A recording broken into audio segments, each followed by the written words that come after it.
ராஜ்குமார் தர்மபுரி மாவட்ட அனைத்து நாயுடுகள் மகாஜன நல சங்கத்தின் சார்பில் முதலாம் மகளிர் மாநாடு நடைபெற்றது.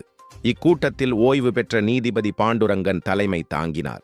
சங்கத்தின் செயலாளர் ராஜா மற்றும் தெலுங்கர் முன்னேற்ற சங்கத்தின் மாநில தலைவர் புகழ் பாலாஜி நாயுடு அவர்கள் கலந்து கொண்டு நிகழ்ச்சியை சிறப்பித்தனர்.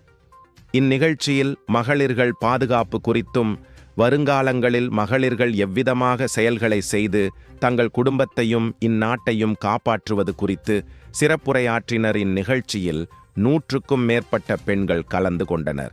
இம்மாநாட்டில் உறுதிமொழியாக வரும் காலங்களில் ஒவ்வொரு ஆண்டும் மகளிர் மாநாடு நடைபெறும் என்றும் மாநாட்டின் போது ஒவ்வொரு பெண்களும் புது புது பணிகளில் ஒன்று சேர்ந்து இந்நாட்டில் ஆண்களுக்கு நிகரானவர்கள் பெண்கள் என்று நிரூபிக்கும் வகையில் நாங்கள் செயல்படுவோம் என்றும் பெண்கள் உறுதிமொழி ஏற்றனர்.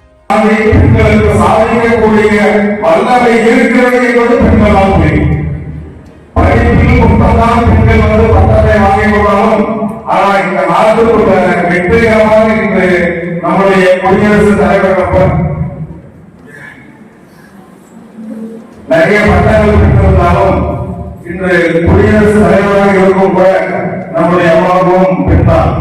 ஆனால் பின்னாளப்பட்டவர்கள் அடுப்பு வரையை மட்டும்தான் பெற்று அந்த காலத்தில் சொல்லிக் கொண்டிருந்தார்கள். ஆனால் இன்று ஆண்களுக்கு நிகரான இந்த தமிழ் மண்ணில் பெண்கள் வளர்ந்து கொண்டிருக்கிறார்கள். முதலில் அவர்கள் அடிப்படையான விஷயம் என்னவென்றால் கல்விதான். கல்விதான் ஒரு மனிதனை வந்து ஊக்குவிக்கும். கல்விதான் ஒரு இடத்தில் ஒரு மனிதனை யார் என்று சொல்ல முடியும். இன்று எத்தனையோ IPS, எத்தனையோ IAS, எத்தனையோ வெளிநாட்டு பெண்கள் நாட்டில் வந்து கொண்டதாக இருக்கிறார்.